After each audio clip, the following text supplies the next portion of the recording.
Sorry for keeping you. What You like it? amazing, very pretty bride. Oh, the most important one. Maybe in the I should. middle. Just do that. Such beautiful brides. Prelepe mlade. Oh, prelepe.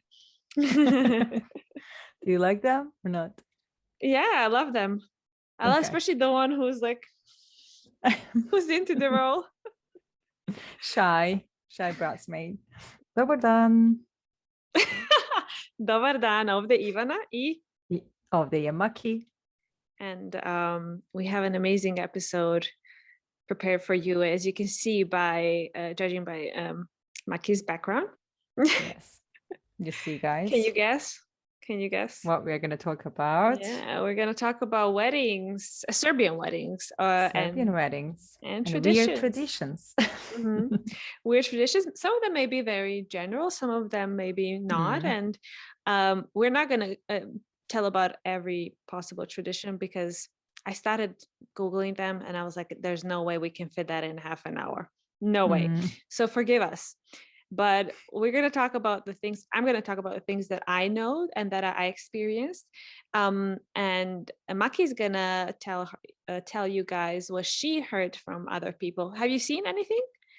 No, not yet. No. Thanks to the pandemic, not many weddings happened so far. This summer they started and my friends are already married. So sadly, they're already married. Or single, but they don't plan on getting married. Yeah. Well, one day, maybe one day. And if not, I will just join a random because they do it in the park sometimes in the restaurant. Crash a wedding. Yeah. Okay, weddings. Let's give the meaning first. What is a wedding in Serbian? What do you mean? What is a wedding? Wedding. How do we say wedding? Not the meaning, but the vocabulary. I mean, like, how do you say it? Yeah. Actually, I have a specific, that's what I want to say, apart from vocabulary, because I don't want to overwhelm you. But yeah, we can say the wedding, you can call venčanje. Venčanje. Yeah, venčanje. And but we have another word, which is, at least whenever I say it, we think of the celebration, not the of the wedding. So like that party time, which we call svadba. Yeah. So when I say venčanje, I would usually primarily think of like in a church, in a town hall. The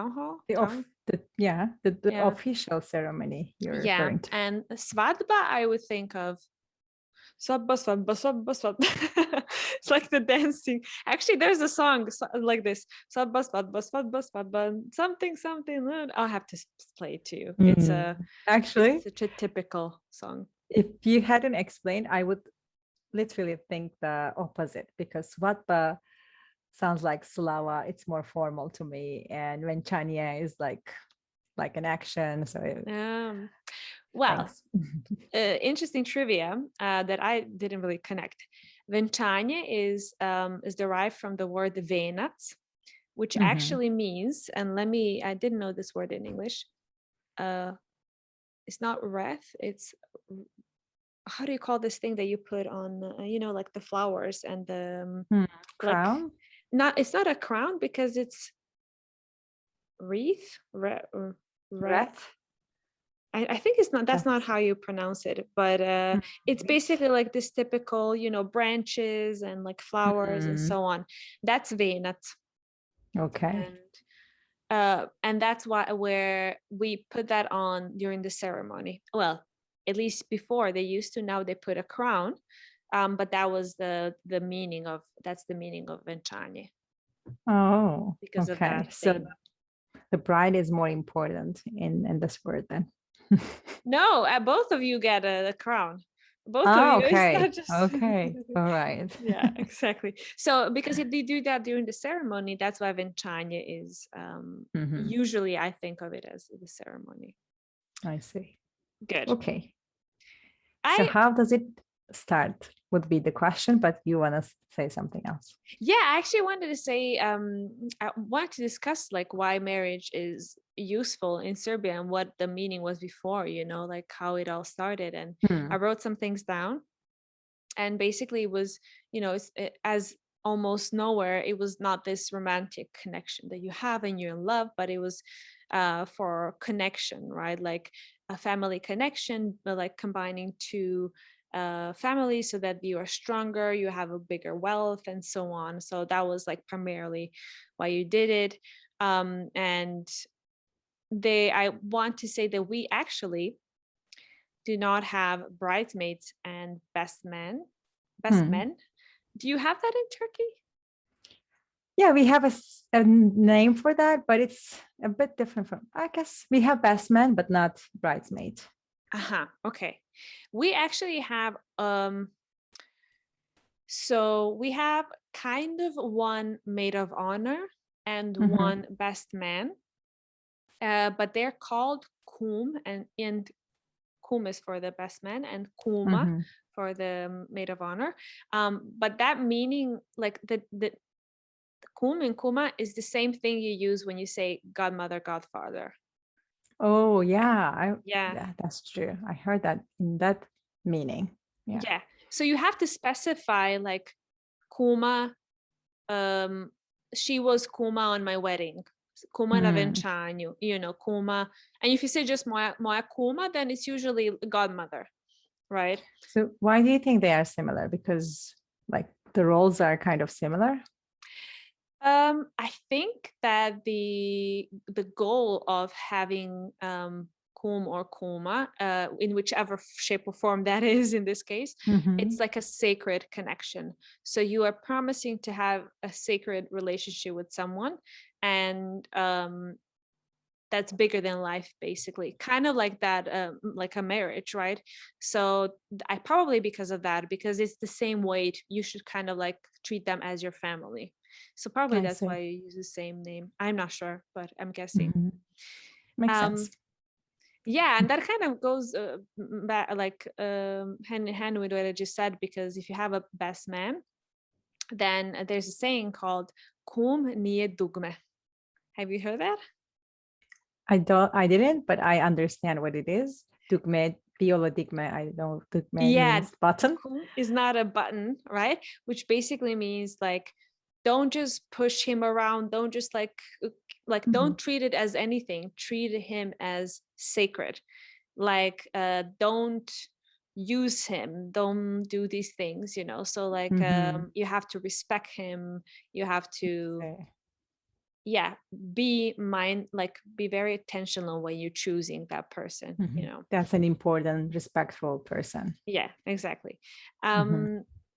Yeah, also if someone asks you to be their kuma, you cannot reject it.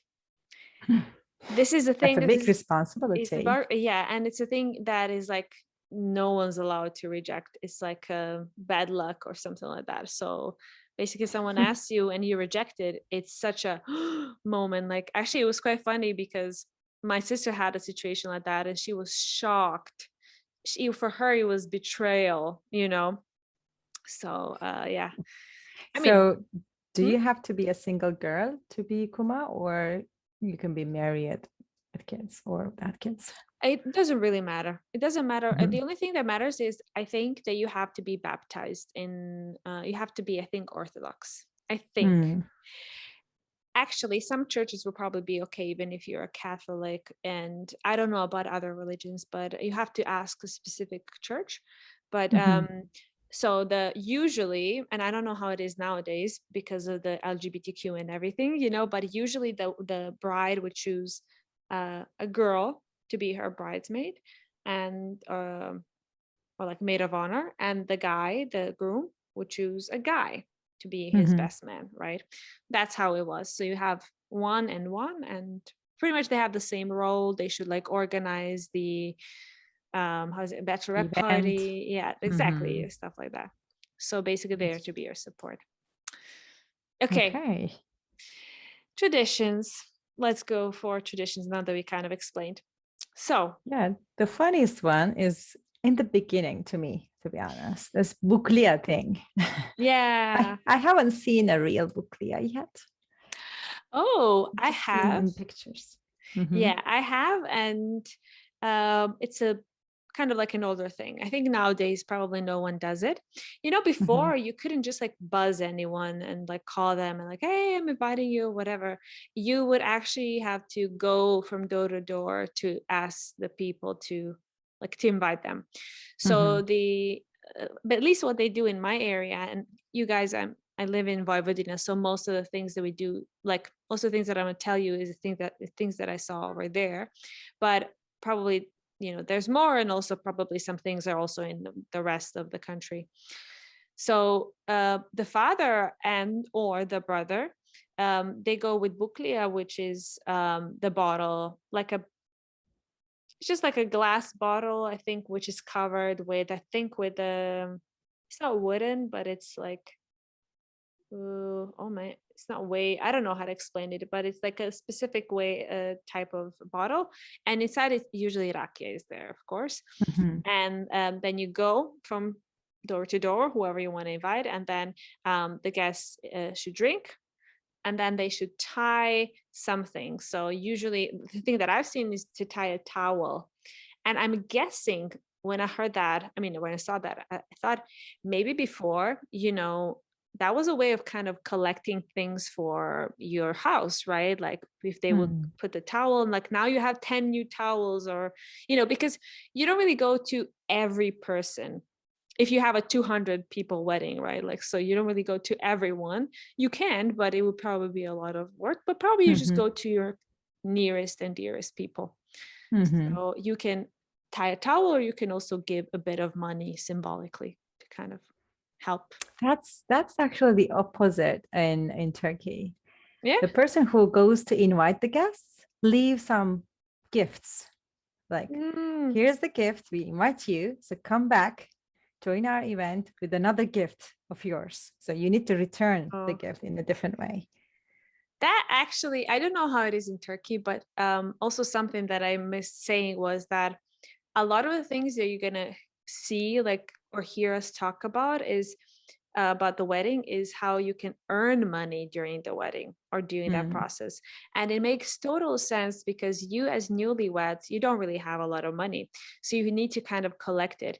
And before, it would be that you would organize the wedding, the parents would pay for it. So it would usually be on the groom's side, his parents would pay for it. Nowadays it's both. And so you as newlyweds, you don't actually contribute at all. The parents pay for everything, but all the money comes to you.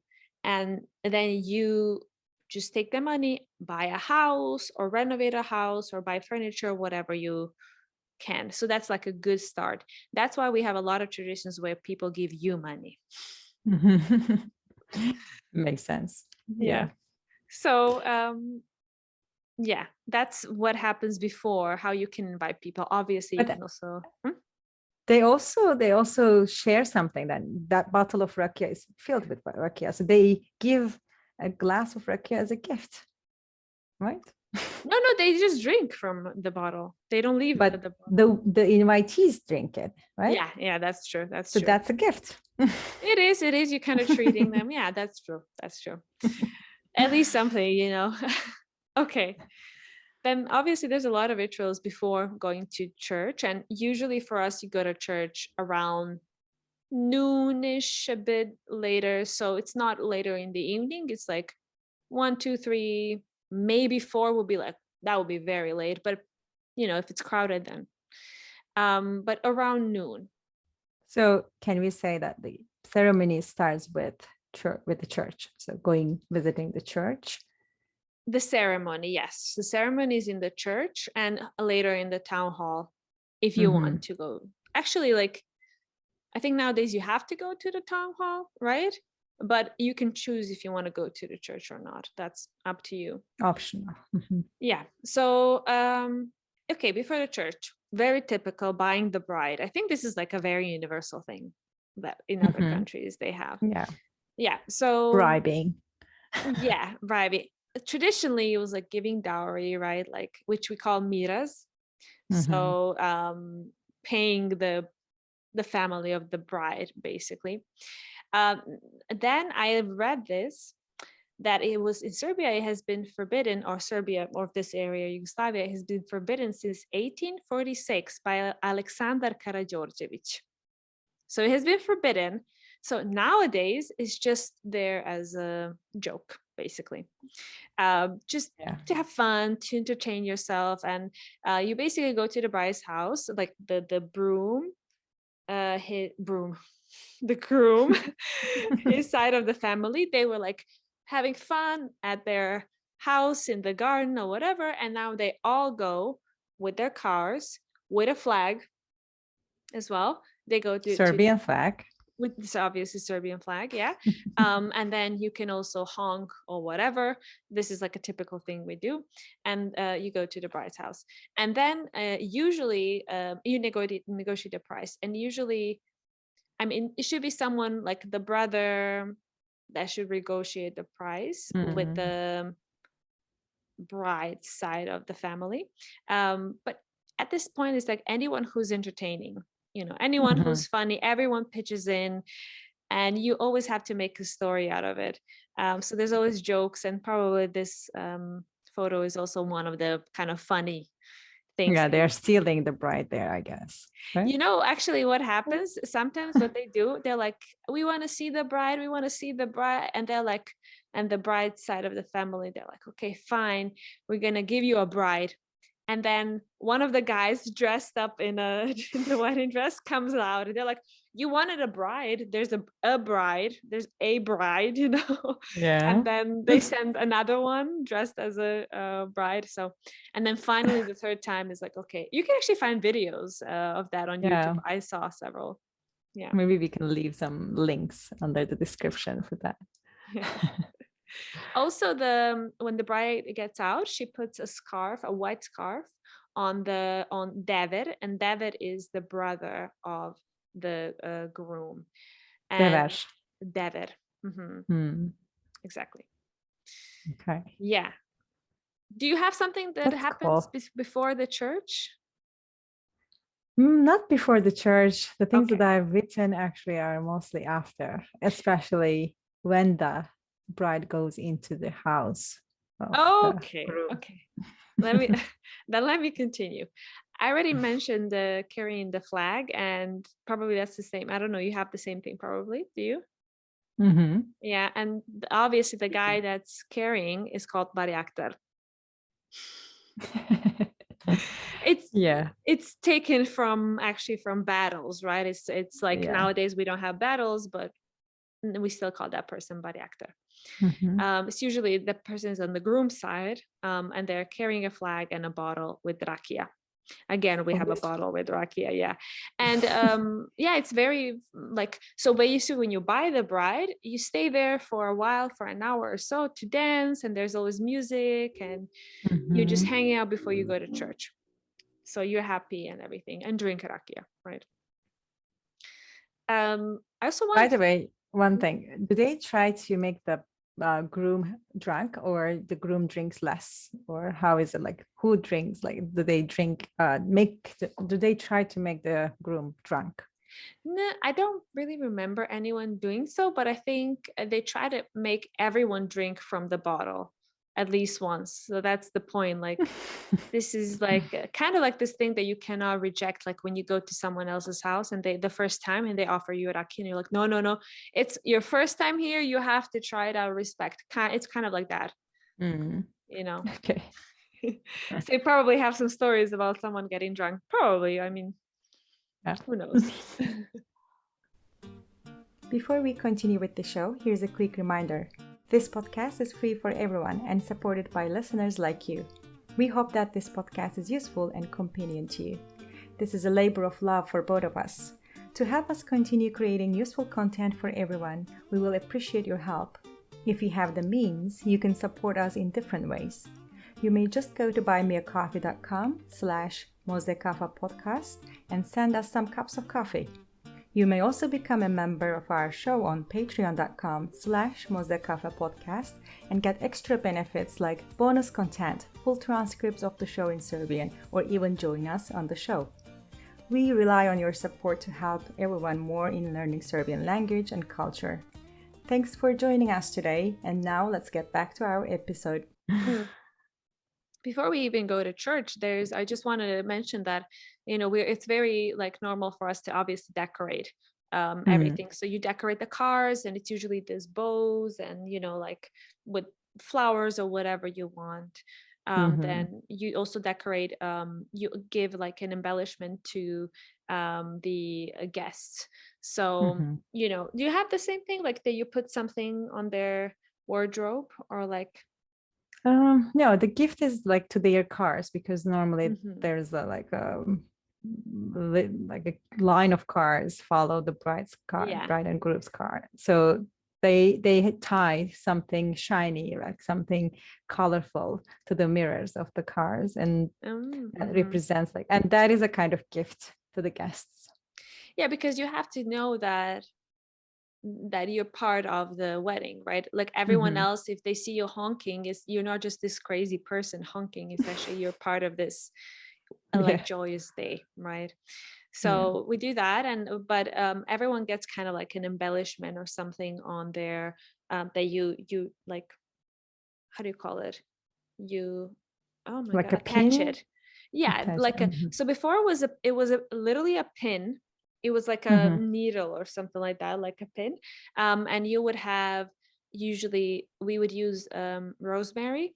So for that, we call it rosmarin, because it usually consisted of rosemary. And also with maybe a flower, or some like bow or something like that. So nowadays, I think my sister had like some bracelet or something like in the shape of a flower, but that's something new. So before it was always rosemary with something, with a flower, or only maybe rosemary. Yeah, that's so cool. We called it rosmarin as well. And what else? Oh yeah, the people, like the girls that put these embellishments to everyone, so you have to attach it to them so that that you're part of that party if you go to to that event like location, so that they know you're actually there and you're the guest as well. So it's usually younger women, I'm not going to say girls that do that for some reason. I don't know, it's a bit weird, but it's always like unmarried young girls. So when I was like, I don't know, 11, 12, 13, 14, 15, that's usually like they would just ask someone from relatives, and if there isn't anyone very close in the family that's young and female.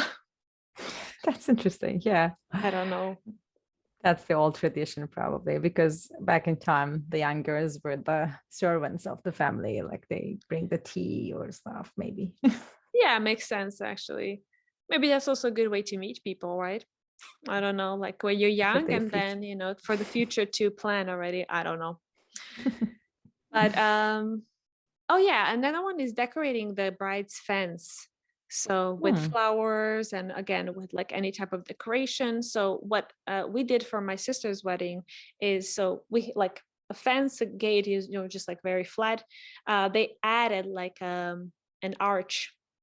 And then that's what they decorated. Usually that's how you know that someone's like the wedding is happening in this house, because you add that. When you say that, I remember here in Kruševac, there are some houses with gardens, and those decorations are still there. I know. Old people live in those houses. Oh, okay. I don't know for how long. Okay. And yeah, they're just there. They don't want to forget that moment, probably. Well, we definitely left it for months after that. Months, definitely. Because it was so pretty. And we were like, we don't want to take it down because, yeah, it just looks amazing. But anyway, eventually, yes. Okay. In the church. You go to the church. Have you ever been to a church in Serbia? Yeah, I visited churches, but when there were no weddings. So I haven't seen the wedding in the church, but I've seen like the like praying session, and I've seen like the decorations inside the church, but not like with the wedding. So I can't imagine so many people there. Like, yeah, I think usually like it is true 200. I don't remember like sometimes you're like outside, probably you can't really fit, and that's okay.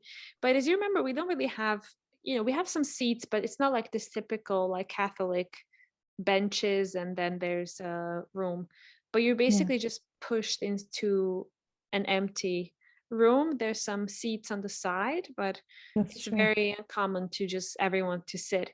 So everyone's standing and watching, and there's the ceremony basically goes in a circle quite a lot. You just walk and keep walking behind the priest, and he's like using the timian. How is it timian? Time. In Serbia, you're saying? Yeah, in the church, so they light time. A time, like the plant. Okay, I was thinking of exactly. the stick or something in his hand. Okay. No. So they light that, and that's what the smell like. That's a very typical smell of the church that I always hated. But yeah, so they do I know that smell. They go around, and the thing is that when even for the bride, she has to cover her shoulders. So you have to put something over it. And some of the things that you do is wear a crown. Nowadays, it's usually a crown. Before it was the branch thing that I cannot pronounce now. Wreath, I don't know. And what they also do is that they like the priest ties, doesn't really tie, but like kind of wraps a hand, like bridegroom's hand, like in the middle, and then with white scarf, and it kind of represents that connection and support that you have to keep having. So if I would say there was something very specific about about our church wedding, that would probably be it. Just also going around, nothing special. I mean, there's so many things about that, but I just wanted to mention these two. Does the priest also pray while doing it, while wrapping it around? Yeah, the priest is always reciting things from the Bible, and there's a specific like thing that from the Bible. I don't know actually from where, but like there's a specific thing for weddings, and it's from Relake. We already know basically what's coming and what he's gonna say, and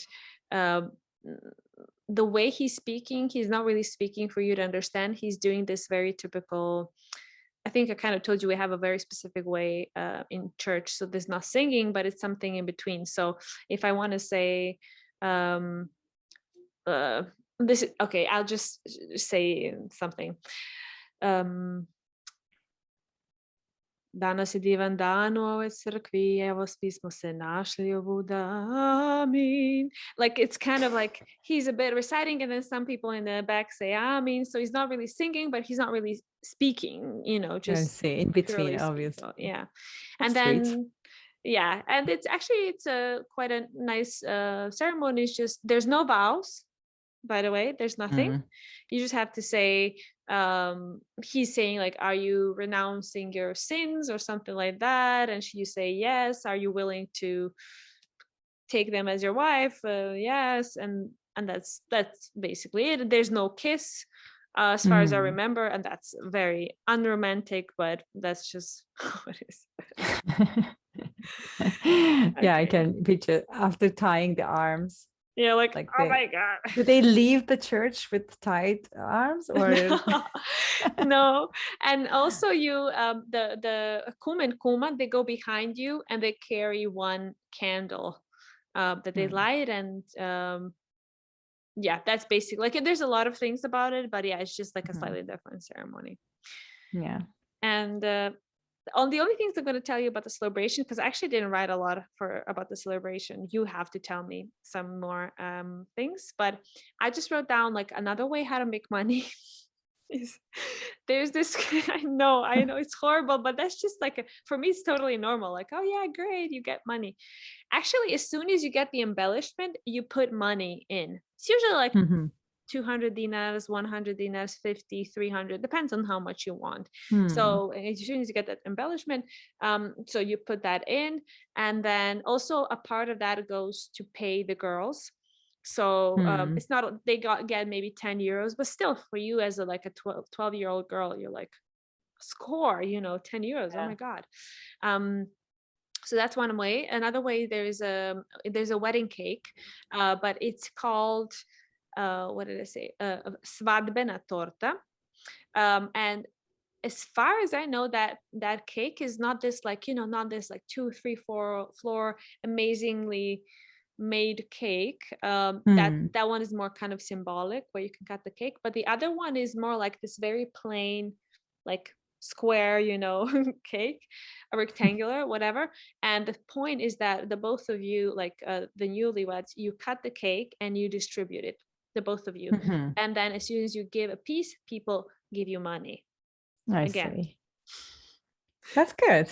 Yeah. So that one is for like, you eat every cake at the end, but this one is the only that you go around and give to other people. All the rest of the cakes are on the table, and you can stand and take whichever you want. That's up to you. But where you get the treatment is that svadbena torta. I see. Yeah. So I guess apples with pins on them happen after the church as well, right?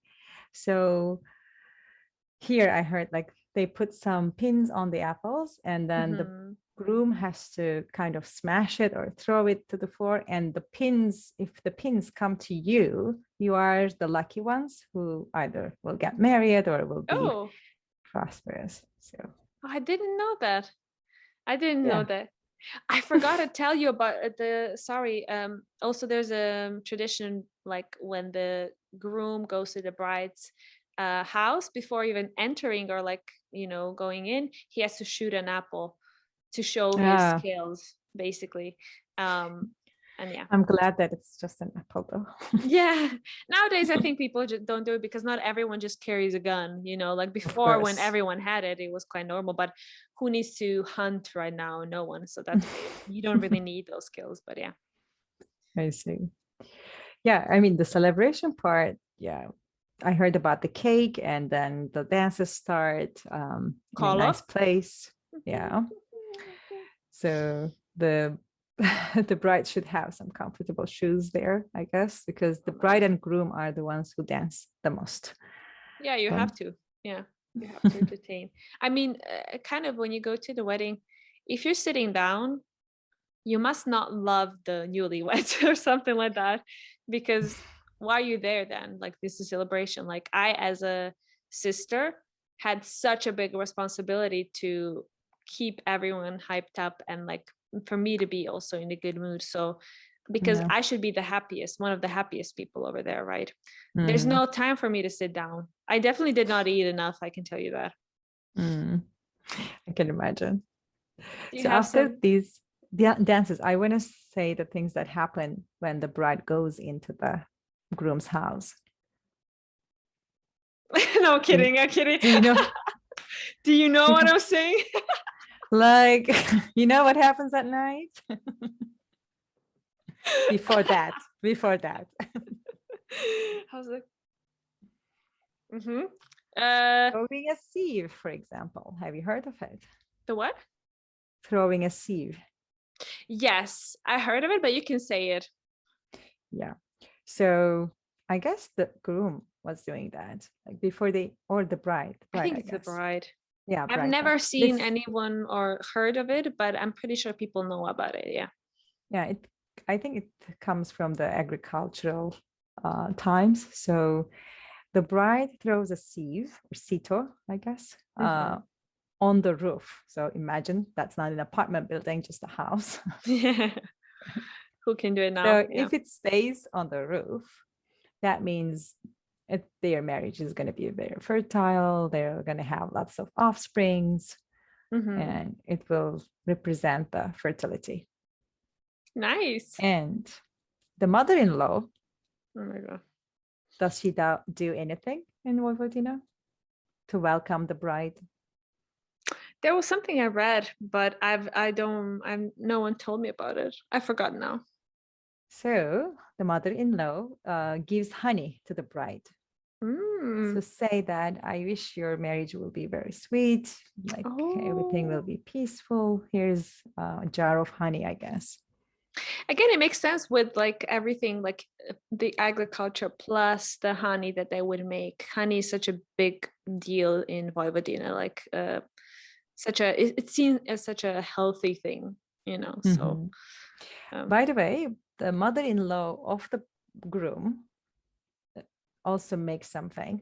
It's called materina pogača. Yeah, materina pogača. So the bride and groom need to split it, and the ones who gets the bigger piece is the one who is going to be dominant in the wedding, the boss, in the marriage. Yeah. Actually, I read quite a lot of traditions about like who's going to be the boss, and I was like, wow, people were really obsessed with that. I wonder why was there such a I don't know. I guess just the spirit of like competition made everything more fun. That's why they created these things. Because I'm thinking for the audience. Because I'm thinking like 150 years ago, the man is the boss because he's the one who's in control, right? He's the one who's provider. The woman is usually with the kids and she's also helping out, but like she's kind of dependent on the man, right? So like where's this dominance kind of struggle coming from? Yeah. But yeah, maybe but she's the boss because she tells what to do. Yeah, I'm guessing decision making, right? yeah, exactly. Maybe that's something like that. Yeah, and one more thing, I think this is very common in many countries as well. The bride's either jumping over or is carried by the groom over the doorstep. Yeah, I heard. You know why? I don't know why, but I read just that also something that is happening. But I was just like, is this just something that we took from the movies, or wasn't sure. Actually, no, because the ancestors normally would live in the same house, right? So their spirits are still there to respect, not to step on them. They are lying on the doorstep. I don't know. Somehow they're on the threshold. They're not in the house. They're on the threshold. So don't step on them. They are there because they are guarding the house. Maybe I'm just. That will make sense. That will make sense. The bride is being carried out of respect until the room, and we know what's happening later. It's not a tradition. I don't know. I don't know. Tell Watch the videos. Yeah, now that you told me, I do remember the thing about ancestors. Because I just read it yesterday. I was like, well, it's just a thing that I just read, like literally no one told me about it, but it makes sense because when I was like in Serbia, it was younger and it wasn't like my friends were getting married or anything like that. So whichever wedding I went to was quite young and don't really remember. No one really talked to me about these things, like what the tradition is. And then probably gradually just customs disappeared, you know, because a lot of these things don't really make sense anymore, like believing in ancestors, but potentially, or like everyone dealing with agriculture, like very rarely people do agriculture right now. So there's not a lot of symbolism in there.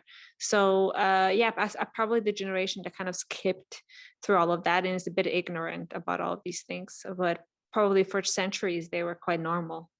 Yeah, and the new people, like the young generations, always want to keep everything simple, fast.